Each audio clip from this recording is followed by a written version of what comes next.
Hello and welcome to Bees to Billionaires, the only podcast where two of the most scrumptious, attractive people that I've ever met meet every single Thursday to rank everything that both does and doesn't exist in a single list, from best to worst, from Bees to Billionaires. I am Joshua Joel, I suppose, last time I checked. Last time I checked, I was Emily. Wow, congrats. Thank you. Emily's a good person to be, so I'm proud of you. Thank you. You know what? I really appreciate that. And so is Josh. Oh, thank you very much. The list is currently sitting at 33 items. Obviously, we begin with Bees, we finish with Billionaires. Well, not technically. It's second worst. The name sort of holds up. Obviously, starting off with Bees, Crabs, and a combination of the two. The people who have made this podcast happen, which is us and our good friend Holly, creator of our logo. Then we kind of reach the sea of art. I don't know if that's what I'm calling it. We reach the set of like 3/4 of the entire list, which is just films and a few video games, as well as, of course, our cover art. Then we see a singular beat, which is better than like 3 bits of art that have been delegated to being worse than the rest, I guess. And then we just reach corpse parts and humanity, which tails us off from items 27 to 33. Which, you know, man, how great of us that we're so far removed from humanity as a species, right? Honestly, I wish we could be even further removed, but I'm Bloody pretty happy with miracle. where we're at. Yeah, well, we're going to get further removed over time, just because we're adding more and more things every day, and by every day I mean once a week, every Thursday. Ooh. How's your week been? It's been a week, I suppose. It's been hectic. It's been eventful, but yeah, happy to be back home from uni. And how about yourself? I have been having a bit of a, I guess the term would be a mental health week. It's been more than just a day. Yeah. Man, but I finally my bike setup. I finally kind of admitted defeat with it a little bit. It's set up to use indoors on a bit of software called Zwift, which is essentially it's a cycling MMO in the broadest of senses. But you could do races on it and workouts on it, and it's pretty good. And the machine that my bike slots into, you know, gives a bit different resistance depending on the gradient that I'm traveling in game.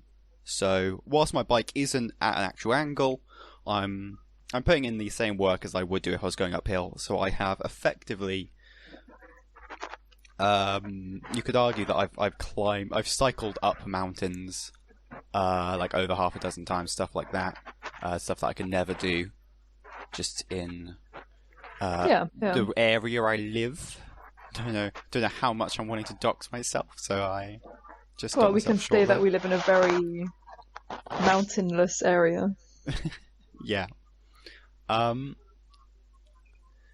Yeah. So, and I've kind of admitted defeat. It broke a few weeks ago, and I've finally admitted defeat. I've kind of cancelled my Zwift subscription, and I couldn't, with the way my bike was set up, I couldn't easily transfer it from the machine to the road. I've admitted defeat, and so I've unset it up for Zwift. So my heart is breaking, but also I can like cycle for the first time in weeks today, which is good. Which I was about to do, and I remember we had to record a podcast. Yeah, well, the first step to recovery is admitting defeat, right? Sorry? Is the first step to recovery not admitting defeat? I may be getting confused here. Yeah, I guess. Yeah, from my cyber addiction, not cycling on actual roads. Yeah, good stuff. Yeah, so, and I also watched a film which just, I don't know if I just happened to have a mental breakdown this Saturday and Sunday, but maybe this film had something to do with it. I watched Swiss Army Man, which is a good film. If there's one thing I hate, it's a good film, because good films affect me way too much. Oh, I know the film. Swiss Army Man. It's a 2016 black comedy drama written and directed by Daniel Kwan and Daniel. I'm reading the Wikipedia if it isn't clear. It's pretty good. You've got Paul Dano, who I'm just finding out that that's his name. Film opens. I've just made you watch the opening scene. It was one hell of a. He's trying to kill himself on this island that he's been stuck on for an indeterminate amount of time. When, as he's stood on a cold box, staring at the shoreline, about to step off, he spots a dead body washed up on the beach. And of course, in comical fashion, he is startled and he accidentally falls off, and so he ends up hanging for a little while. Then the rope snaps and he runs over to the corpse, and it's just a corpse. The guy's dead. And so he steals the guy's belt and goes to hang himself again. And that's when we get a brilliant... The way they use music in this film is amazing. You get the guy... I think one of the creators has said that he hates a cappella, which is why he put it in the... It's the only music in the film is all a cappella, because he knows he has to make it good if it's in a film that he's making, which is a very peculiar insight. The guy kind of starts walking over to the corpse as the corpse starts to kind of drift off into the waves for a particular reason. And he, the noise he makes fade into the background, and then they keep repeating in the background, and he comes in on himself, and it's just edited in a really beautiful way. So the corpse is farting and propelling itself back into the ocean.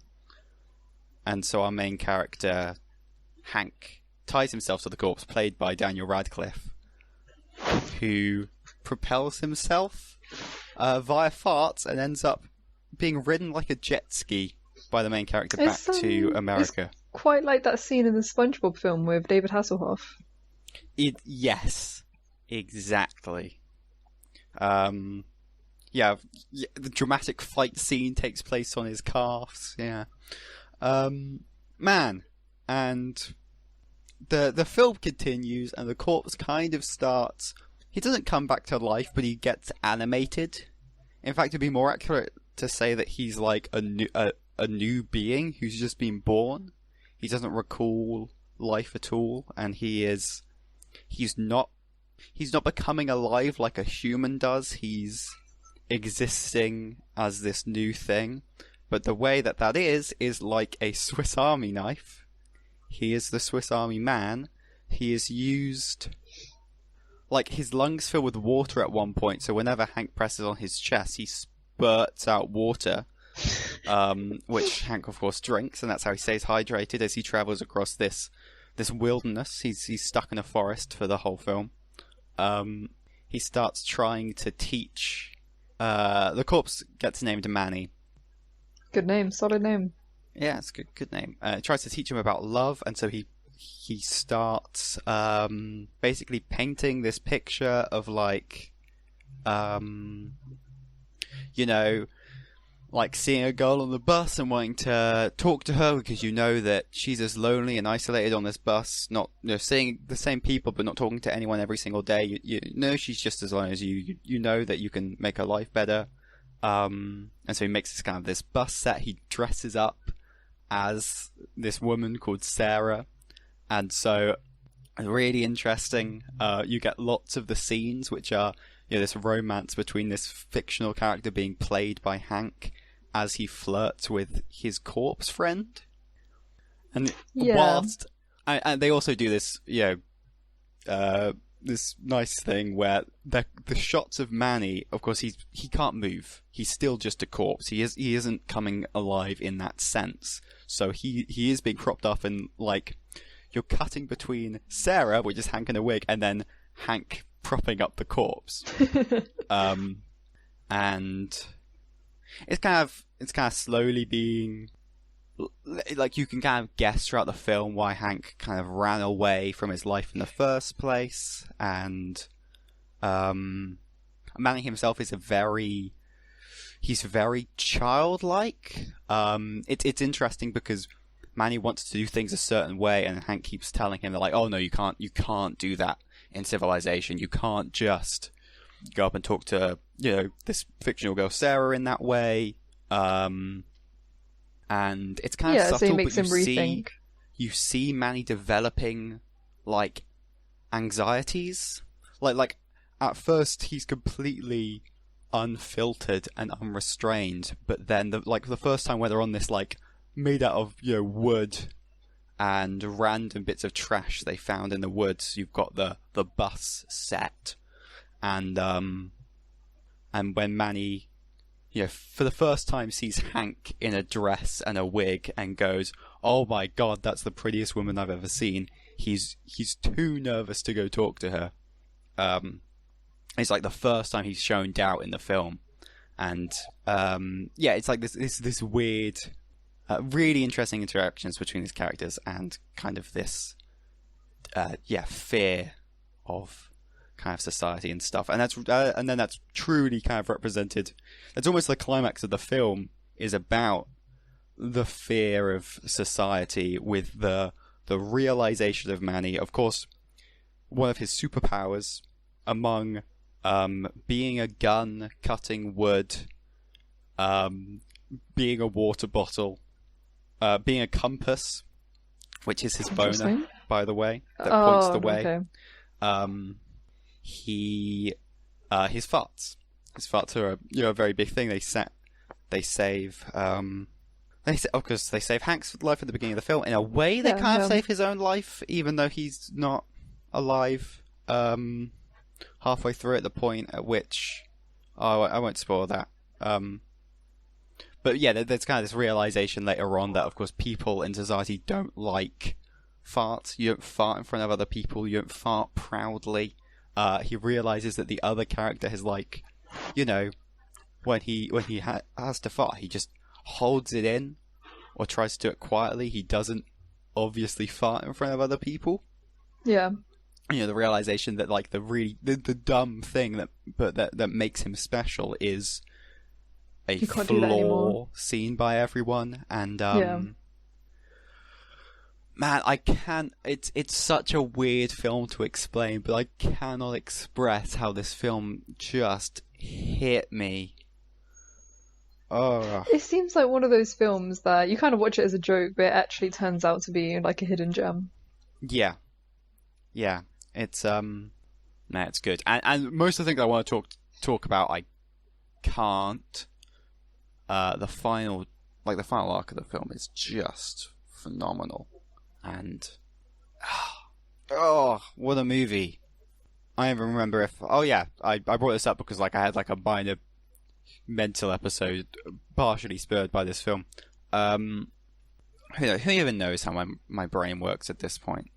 But I would love to put this film on the list, and I cannot even begin to figure out where that would be.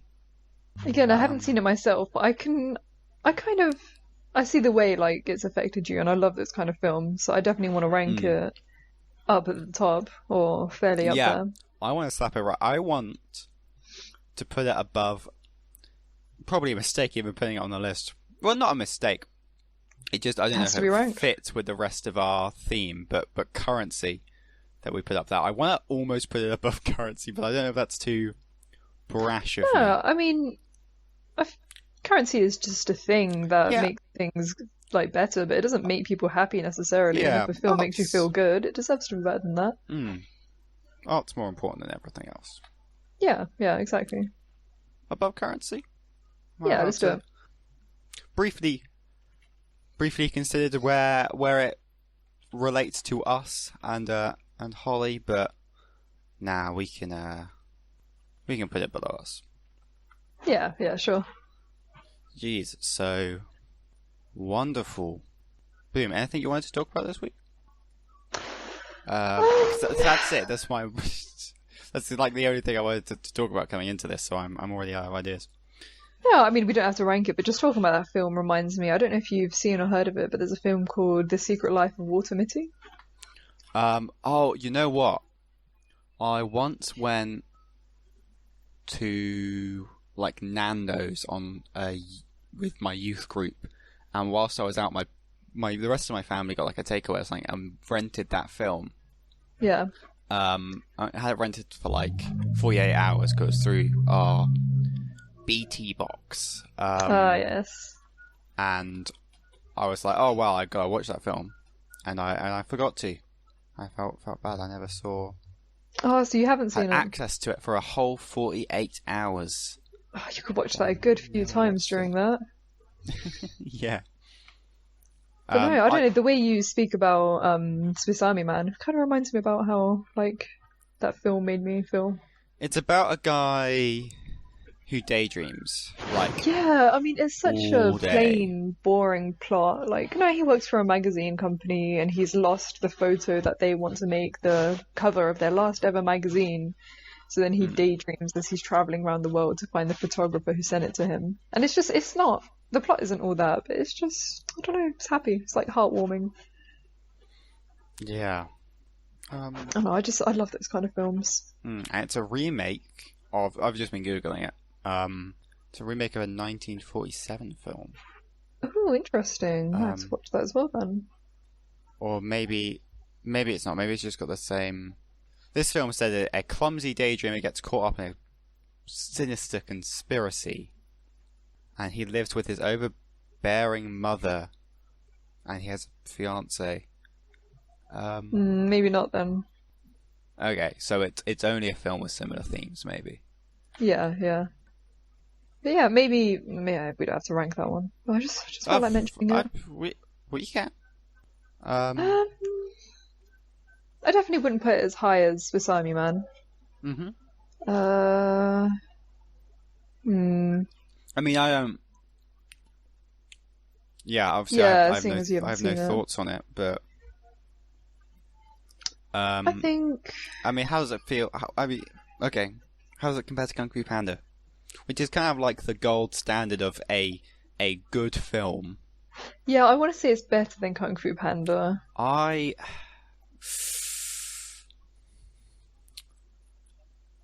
want to stop saying that things. There's too many things are higher on this list than Kung Fu Panda, and that's very hurtful to me. We can put it just below Kung Fu Panda then. I can't believe we put Phantom Menace above Kung Fu Panda. I mean, of course I can believe that. This list is objectively correct, as has been established. Yeah, no doubt take can be backsies. cast on any item on this list. That would be ridiculous. Exactly. So yeah, for the sake of that, let's just put it underneath Kung Fu Panda then. All right, I will. I'll add it to our movie night list. I need to watch that at some point. Okay, yeah, it's not really all that funny either, but it's maybe a little bit. That film doesn't have to be funny for us to watch it on movie night. Man, I spent that movie night stark sober. Can that's new. Imagine? I never thought I would ever hear about you being sober on a movie night. You'd never expect to hear me sober. No. I didn't have anything in, and we are of course living in the during times, and you couldn't quite justify going to Aldi for several bottles of Bailey's, a necessary trip. So, yep, just had Understandable. I had to just stop and take a nice big gulp of smoothie in the middle of my sentence there. Just if everyone could just take a break, and let me just pause the podcast whilst I sip my lunch real quick. Lovely. Refreshing, was that? Yeah. It's actually a little bit thick. I make all my smoothies way too thick, which is always a mistake. I want like a nice, milky. I want to drink, strawberry milk. I want just like this nice bright pink liquid. But instead, what I just do is I drink wet berries. I've got a How do you make your handful of smoothies? berries. What ingredients do you use? So I've got a mixed bag of frozen berries, presumably from Aldi. Okay. So it's just strawberries and raspberries mostly. with like some blackberries in there as well. And I put oat milk on it, and I mix it up. I'll often put what's it called? Flaxseed. Oh yeah, yeah. Just because it's like Healthy. it's got a decent amount of protein in it, so it's Yeah. like a nice thing to add to smoothie, round it out a little bit. Yeah, and that's it. The other day I added. It's not actually a smoothie. It's Bless you. excuse me. I guess it's a milkshake technically. The other day I wanted something good, and in a bit of a state, so I added, for the first time, I added some ice cream to my milkshake. I was just gonna say you should add some ice cream. In theory, it's supposed to be a healthy alternative to like lunch, but so I'm not sure about adding ice cream. But yeah, no, it was good. Nah, treat Oh, yourself. nice. Treat yourself. Exactly. Man, we said last week we might start. Oh yes, no. Before then, I also bought. There was a Steam Play Together sale. I think it was games that you could use the Steam. Steam's got a feature where you get like all the players get control of your computer, like for this Alright. multiplayer game, and it's even got like a voice chat in it. So if you were playing, a multiplayer, I can't think of a multiplayer game that's on Steam. Mario Kart, after Nintendo goes bust and stops making consoles. Mario Kart 16. Everyone playing. If they're on your Steam's friend list, you'll send them an invite, and then they'll all be just playing through your computer, almost like the way that Stadia works. The kind So of your thing computer's where... like a mini server. Yeah. I don't know if that would be the right. Yeah, well, the game's being run on your computer, and all the controls, all the button inputs are being beamed to your computer. The thing is, I've tried to play Monster Prom like that before, and it sucks. And Monster Prom is turn-based, so what I do, it's turn-based with no time limit or anything. So I just share my screen through Discord, and people tell me what they want to do, and I do it for them. And yeah, I mean, if it works, it works. So it's funny. It was funny buying a Steam Cloud Play sale, and then specifically for a game, I'm not going to do that. But I bought the DLC for Monster Prom, as well as the sequel to Monster Prom, which is called Monster Camp. And I think last week I said that there's 3 planned sequels for Monster Prom. Obviously, one of them's already out. And I thought it was a little bit lazy for them to essentially make the same game again 3 times and plan them all kind of in advance. I rescind that statement because I went and checked out the Kickstarter again, and the games are different.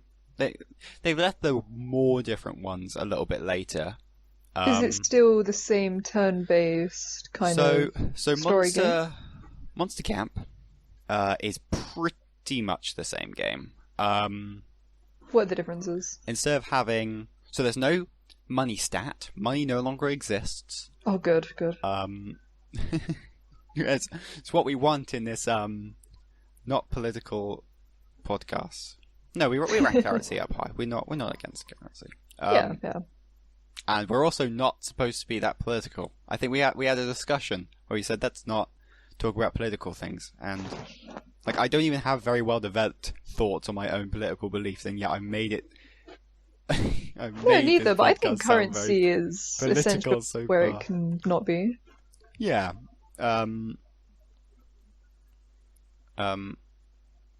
So. Monster Camp. It's, and you've got. I think there's one. It's the same number of love interests. I think there's one more. Which is fine. And your turn starts, and you've got a list of locations to go to. Each of them is kind of associated with a different stat, so you're more likely to get that stat just by going there. And then you go there, you get a stat boost just from being there, and then you have an interaction with some characters, and then you have to make a choice. And if it's a good outcome, you get some love hearts and probably a stat boost. If you fail it, you don't get any love hearts, and you probably lose stat. Which I'm really dumb, because so far in Monster Prom I've always thought that all the choices, you got like a good option and a bad option whenever you had an interaction with a character, and you just had to work out which one was the right one. I've only just figured out, and by that I mean I read the little tutorial after the end of, when we finished playing Monster Camp, they introduce you to the shop, so you get currency from just playing the game, and you can buy game stuff in it. Pretty typical progression for a very repetitive game like this. And the first thing you buy is the tutorial, and like the how to play guide. So we finished the game. I bought this guide. I skimmed through it, and I realized it's actually two choices which are both correlated with a given stat, so you have to work out which stat the choice aligns with, and your chance of passing is based off how good that particular stat is. So this entire time I've been trying to work out which choice like fit the characters most and was most logical. And of course every choice is benign and bullshit in Monster Prom, so of course none of them is obviously better. But it's based on the stats you have, rather. Yeah. So yeah, I'm a little stupid, is my point. Yeah, anyway, Monster Camp introduces... I was gonna ask. Okay. Are there different... Are there, like, new characters, or Yes. is it the same cast as before? Yes, I was gonna get there eventually. I think So one of the characters from the Monster Prom DLC, which I've just bought and haven't played yet, is Calculester, who is a computer. His face is just like an emoticon. So like most of the time he'll have like a colon right parentheses for a smile, or he'll do like a colon D or like an XD. He's voiced by Jacksepticeye. Which their characters aren't actually voiced, but they do kind of like a random phrase every single time they say a line. So I know one of his lines is a woo. So if Calculester in the text box is saying something sweet, you get like a tiny voice clip of Jacksepticeye going a woo. Oh, cute. So he's in it. Damien, who's a demon from the first game, is in it. There's an Oni, so like a very tall kind of Japanese demon. I think they turn invisible in folklore and eat babies. As we all do. Well, you've got to dabble, right? Everyone has hobbies. Yeah. And I want her to peg me. There's also... Her? It is a her, yes. Her name is Dahlia. What's her name? We had a brilliant interaction. Someone had a brilliant interaction with her. It might have been me, where she found out there was a silent H in her name, and she doesn't think there should be anything quiet about her, so she insists that everyone must pronounce the H in Dahlia, or however. I have no idea how Dahlia is spelled, to be perfectly honest, so... Dahlia, is it? I think it must be. I don't know if it's before or after the A. I'm stupid, I'm sorry. Yeah, Dahlia. Yeah. I forgot how to say Y. Yeah, and there's some other characters too. In the first game, there's a coven of witches who are all represented as one character, which they do a couple times. But now it's just their leader, or one of them who's on Monster Camp. There's a very minor character in the first game called the Slayer, who's a monster hunter, and she's now been possessed, or been like cursed, and so she's like not really, but sort of a monster, and she's now along on Monster Camp. Although she is technically like at the spooky high school in the first game, so I don't know actually how she fits into that game. I've never interacted with her, to be perfectly honest. But I know that she's in the cafeteria if you choose to interact with her. I should probably learn some things about the games I talk about before I talk about them. Yeah, and I think that's it. I can't remember. There's probably another character I'm completely forgetting about. But oh well. We get to see Juan, the small magical Latino cat, who's a character who's always referenced in Monster Prom, but there's no art for him. You never see him on screen. Okay. Which is kind of really humorous because it suggests a bigger world than what you see. Because it's like this character who you'll have like entire events that include him and are about talking to him. But he's not there. But he's not there because he's too minor to get art in the first game. Yet he's still this character who not big events, but he comes up, and you like sometimes the random event before you get to a character when you arrive at a place, and get like your little stat boost just for being there. They always tell you what happens for you to get that stat boost. So if you go to the gym, you do an aspiring speech that leads your team to a dodgeball victory, and then that gives you something, that kind of thing. Yeah. He comes up a lot in those, specifically in the outside area. But yeah, he's now got a sprite, and he gives you potions to drink, which royally screwed us in our game of Monster Camp. One of them made it so the stat boost you get when you visit a place every turn is now negative. So everyone for the rest of the game was getting lots of negative stats, which kind of made our Monster It's just already like a impossible to win. difficult game to win. So it was like a surprisingly hard game for a game that has no skill. No real skill at least. And that just screwed us over. Well, of course, not as much as the fact that we didn't know how to play the game until afterwards. That it was actually you were supposed to work out how the stats worked. But yeah, so the main feature difference, which I still haven't gotten to, is that instead of the cafeteria, it alternating with the main game in Monster Prom, you visit the cafeteria and you choose who you were going to sit with. Now you have the fire in the evening. You will sit around the campfire. You can choose who you sit next to, which can either, if you just sit next to a character, you can trigger just a regular event with them, which is obviously how you get some affection with them. But you can also sit by yourself, and then on another player's turn, they can come sit with you, and you both get a big stat boost. But if you sit by yourself and no one joins you, you kind of get dejected and sad and lose stats. But you can also sit with one of the camp counselors and, like, I think, get rumours. And none of us did it, but I think it affects the game for other people. And you can either help or hinder. Like, let's say you and someone else are both going for the robot Jacksepticeye husbando, you can spread a bad rumour about the other player, which is going to decrease their chances of getting a date. And you can steal them away. Yeah. Which is to the meteor shower that you're all going to watch. That is a very nice end of the 2 weeks event. Yeah, it's adorable.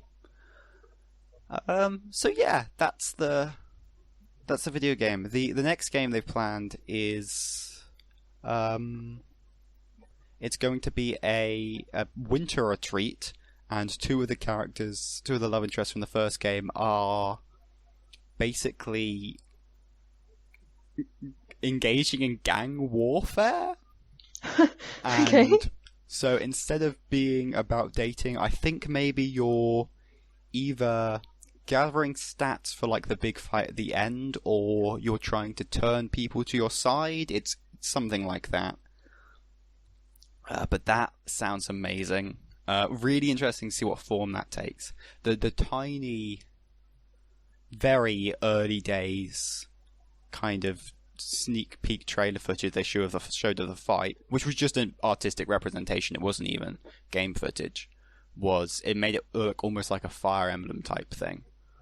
Oh, that's interesting. It's like turn-based. Yeah, and like multiple figures moving around a map. Yeah, that's cool. Choosing to take attacks. And the final game sounds amazing, which is the two best characters from the first game, objectively, which is Polly, the drug token. She's a ghost, party gal ghost, yeah. and Scott, who's a dumb idiot werewolf. But he's so lovable. Very big muscles and very, very lovable. And they're having a road trip across America, and that's the plot for the last game. And that sounds... And that's all we know, I think. I don't know if it's got some Oregon Trail mechanics, so you've got to track your fuel and your food and water. So I guess if you run out of one of those, you die or something? Oh, so it's a bit like, what's the game where there's a nuclear... You have like 30 seconds to run and grab all your family members and cans of soup and water. I have no idea. Oh, I need to find it, because that's what it's sounding like to me. Unless you mean Fallout 4, which I don't think you are. No, it's like a cartoon game. Death Road to Canada? No, it's... Oh, I remember loads of YouTubers were making videos on it. Wait, no, don't worry, I'll find it while... Okay. Man, Polly and Scott are side characters in this game. You occasionally bump into them in events, which is kind of really sad, because it's like the two best characters in the series so far, and you get to briefly interact with them, and it's just like, no, come back. Why can't I date you instead? But also, the Slayer character, who now has her curse is literally just like a stand from JoJo's. It's a ghost which shadows her and does stuff, and it's basically just its own person. But she, either with or without the ghost, is the perfect. She is best girl. She is the best person to date in Monster Camp. I'm declaring it. I've decreed. Very cute. No, the game I was talking about was called 60 Seconds. Oh, fair enough. Yeah, no, I mean, I've never played it, but it looks good. Kind of reminds me of the last Monster Camp they're gonna make, or Monster series. Right, yeah. I think I've seen the tiniest fraction of footage from this game. Yeah, but I know very little about it, but fair enough. Yeah. Is it literally just, does the game only last 60 seconds, and then like your little outcome that you get at the end is based off how well you did? Yeah, so the game 60 seconds, you pick up cans of food, you can pick up like things that you think are going to help you, and the rest of the game is just like you make choices, like you choose when to feed them, when you're going to let them drink, who's going to go outside to look around, and the objective is to get saved and not run out of food and die. But there are loads of different things, like I think you can get a pet cat as well. Just random little event that you need to be prepared for, hopefully at least. That's good, that's nice. Yeah, gorgeous. But yeah, I'll pull up a list of the characters from Monster Prom. Yeah, okay. We could just start with the one that I've been talking about most, which is Poltergeist. Yes. Man, I just pulled up her Monster Prom wiki page, and goddamn, she's so cute. Ugh. She's cool. I like her. Stat requirements. Oh, quick, let me metagame. Oh, I've ruined the fun for myself. She's based off boldness and fun. Okay. There we go. Oh, okay. Here we go. Possible causes of death. Many ways Polly died are mentioned through in-game dialogue, however none of these are her actual cause of death. There's a special ending, which I haven't seen. I'm going to skip that bit, but apparently maybe it does get officially revealed. During a dialogue with Liam and Miranda, she suggests that they create a literature club before Liam reminds her that's how she died. Liam describes a tapeworm in which someone eats a tapeworm and then eats a bigger tapeworm. To do that tapeworm, Polly replies saying that's how she died. When she talks to the player about her spirit emoji, she reveals it's a heart with an arrow through it, and that's how she died. She mentions she's throwing a death day party, which reminds her how she died, which includes guillotines, quicksand, alligators, and poisoned food. She died due to a poor life decisions. Oh, yes, I have actually seen this. I saw this recently. She says that if you ask her out to prom, she says one of the things that she'll say if you fail is, given that I died through making poor life decisions, I should probably say no.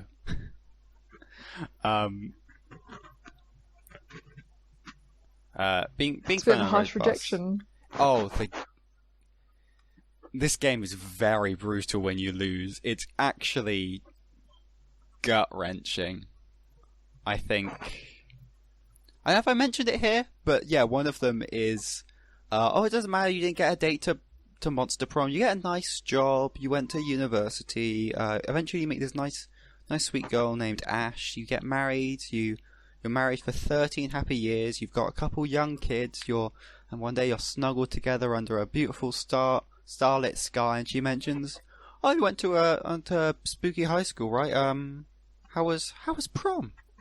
Who did you go to prom with? And you go, oh, I didn't get a date to prom. And she looked at you in disgust, and she files for divorce the next day, despite all your years of happy measure.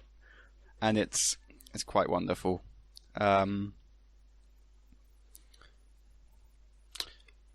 Polly also died by drinking poisoned Kool-Aid in a cult. So that's maybe she's died multiple times.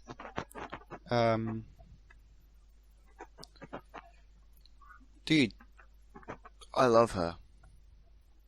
She would definitely be the top of all the characters then. Oh, I think she is going to end up the top of all of the characters in Monster Prom. Yeah, it'll be close.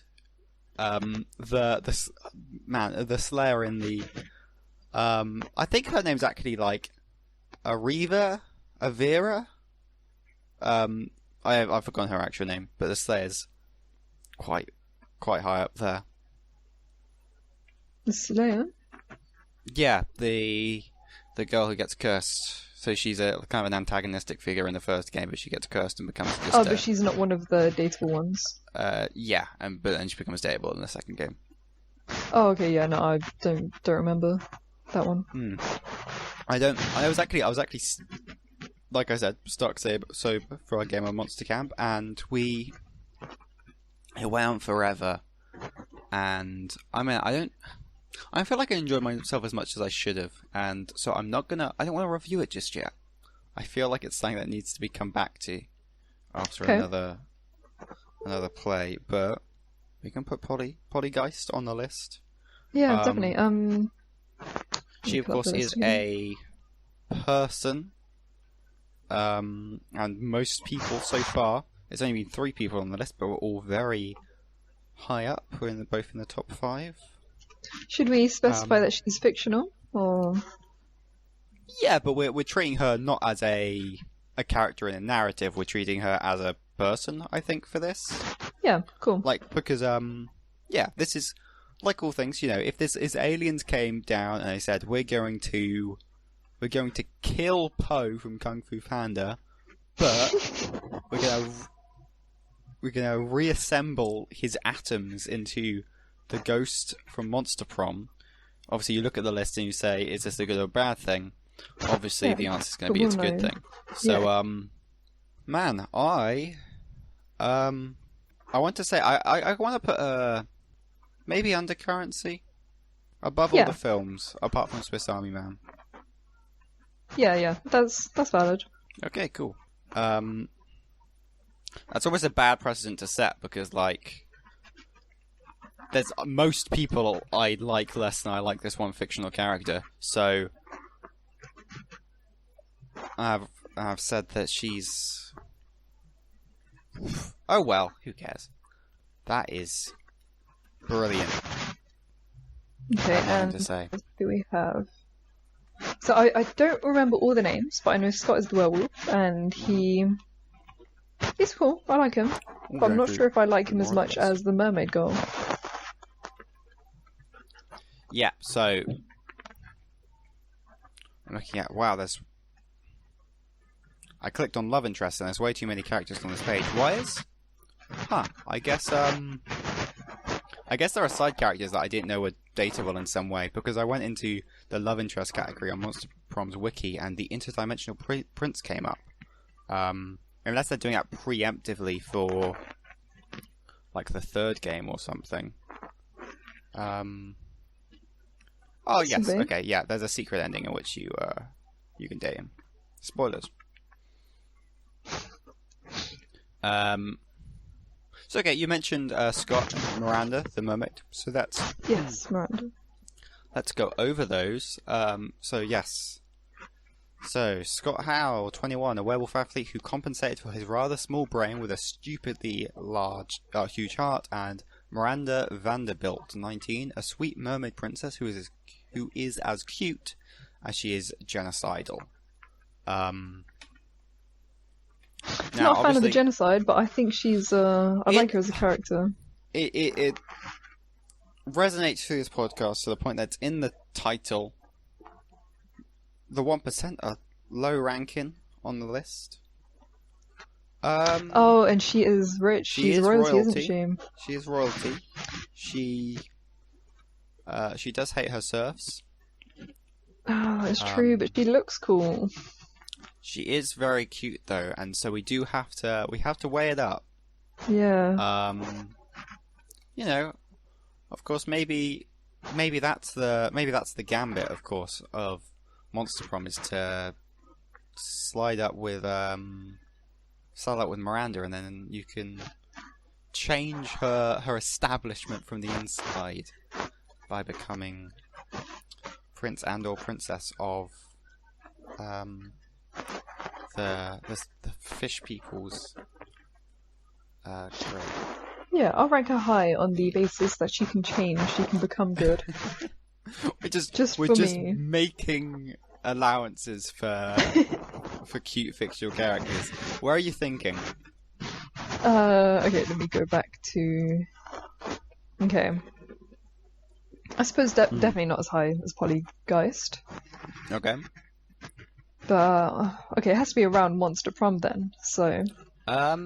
If you want. Yeah, perhaps just below. Just below. I'm very okay with that. Yeah. Okay. Good. I don't know if I get as much personal enjoyment from her as I do from Star Wars or any of the other movies we talked about on this podcast, but I'm happy with this rating because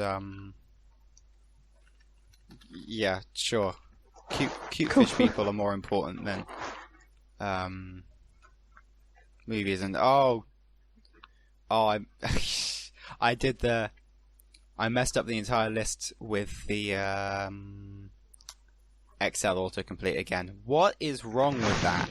Those are funky numbers.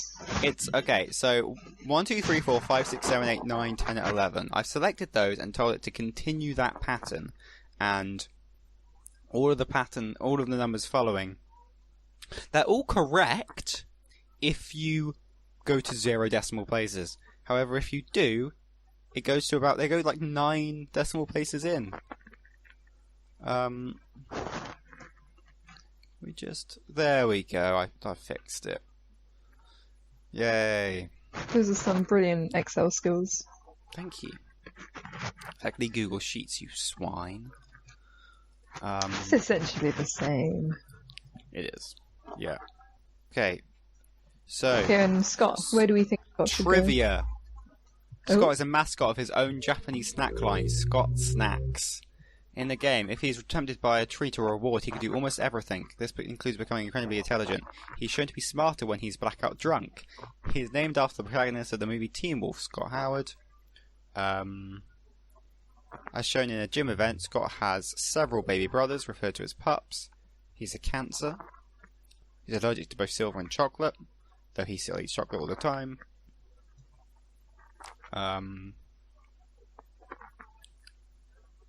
He's left-handed, according to most official artwork. And he once dresses up in a robot costume in Monster Camp, which is based on the Tin Soldier item for the Soldier character in Team Fortress 2. Wowee! Oh, I love Team Fortress 2.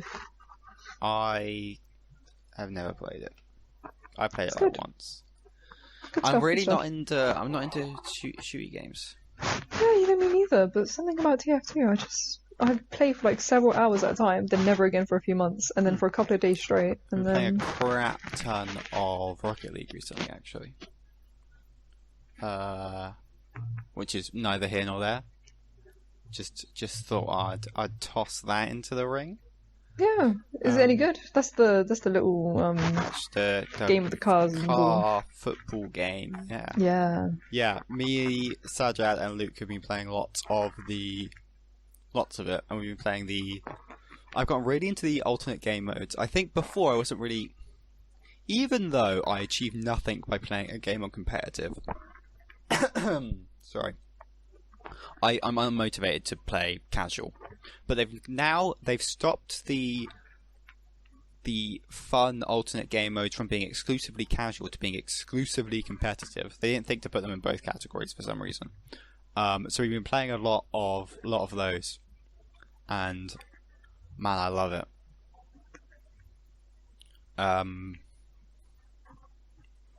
That's all, I guess. I have nothing really else to say on the matter.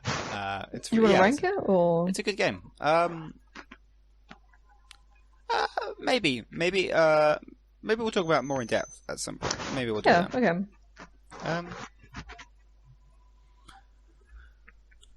But yeah, you know what? I am willing to put Scott directly under Polly on this list. Okay, cool. Something about athletic guys with a little brain is just so... love it. It's exactly... well, you'll love me then, because I'm stupid. And... well, I look at myself in the mirror and get hard, so I'm clearly doing something right. I fit the demographic of myself. That's all you need. My partner gets annoyed at me when we're on a messenger call because he can tell I'm looking at myself, not at him on my phone. You should get your partner to wear a big mirror whenever you see them. Yeah. I think they'd appreciate it. Scott Howe, number 9 of 38 we're up to. This the list can no longer fit in one screen on my computer. Wowee. Oh, if I do F11, if I full screen it, it can just fit in, but we've only got 3 more items and that's going to be completely full. It's good, we're making progress. Quite. Indeed. Dog bless. Okay, so who do we have left? We have purple guy, red guy, green girl. Yeah. By the way, this is the episode that we will have to cut short at one point. This is episode 5. I was just saying, okay. I don't know if you'd realise we've got about 5 minutes left, but I don't know. I am conscious of that because we've got a pesky little upload limit on the podcast, which we'll have to just jump through a hoop and turn off after this. But it does mean, unless we want to have the podcast just like cut and end. No, I think we can speed run this last little section. Okay, cool. Let me just get... I'm just trying to get a page which is just the... Okay, love interest specifically from Monster Prom 1. I'm just fiddling with my browser. Yeah, so we've got Damien the Demon. So Damien LeVay, the demon, who at movie nights James voices with a very strong Australian accent, which he said that he has to stop doing now because it destroys his throat. Which was a little bit evident in the most recent one, actually. He was having trouble with it. It's dedication.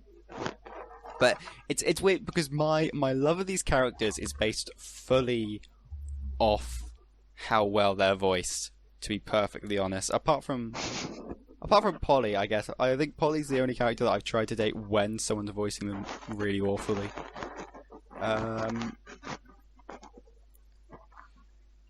And who is left? Am I stupid? It's Vera. Vera's the only one left. Vera Oberlin, who is... Sorry, Liam D. Lioncourt, who is a vampire, somewhere in the realm of 400 years old, but of course is still a spooky high. You'd think in a society that, like, knows what monsters are and accepts them, you think you still wouldn't be going to college, right? Maybe he's... I don't know, maybe he can just do it whenever he wants, so he's going through his little phase of doing it now. Yeah, maybe he's just also a paedophile. I mean...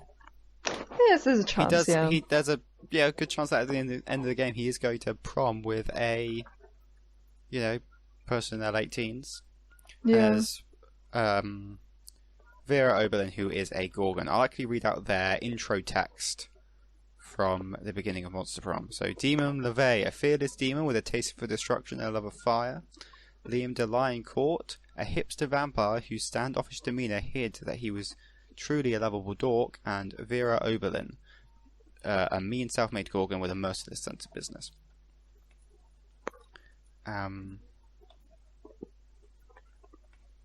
Man, one of the other quotes on Vera's page is, "Sorry, I'm focusing on my career of not dating losers like you." Oh, I love that energy.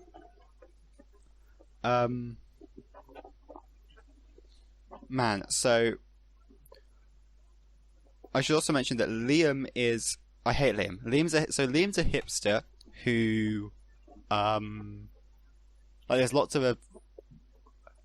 you'll get interactions where him and Polly are taking pictures of their food in the cafeteria, and that's all they do because more so that's all he does because they can't eat food, but he runs he runs several Instagram pages, and it's very important that he photographs all his meals well, and he filters them to a point where they're unenjoyable. And they're just very deep fried, quite literally. He's the worst. Just the worst kind of person. However, when Liam voices him, and okay, Luke's Liam and regular Liam are two very different people, but when Luke voices Liam, he gives him an extremely... he's a Hulk Hogan. He gives him a Hulk Hogan voice. Okay. And it bumps him up so powerfully. And so I want to say that I think we have less than a minute left until we hit our limit, by the way. I've rambled for way too long. Okay, let's speed through these ones then. Okay, I want to say Polly, then Scott, and then I want to go Liam, but only if he's Hulk Hogan. Okay. Regular Liam doesn't exist, we won't even list him. Then Hulk Hogan and Liam can maybe exist. Maybe I want to put him under Revenge of the Sith. Not quite. I'm going to go Polly, Scott, Revenge of the Sith, then Liam. And then maybe Fallout New Vegas, then maybe Damien, then Monster Prom, then Vera, then Miranda. Or maybe the other way around with Miranda and Vera. Yeah, other way around. Miranda better than Vera. I'm just panicking and saying these quickly because we have run out of time. Yeah, that's cool. We can cut it down. Okay. Yeah, that's true. I will have to take out, I'll take out some side bits and stuff. Will probably make sense. Yeah. Do we want to just... Okay. I think that's good then, yeah. Yeah, okay. Cool. Okay, cool, good, bye. Yeah, bye. Good Sorry. chat, bye. Crap. I messed that up.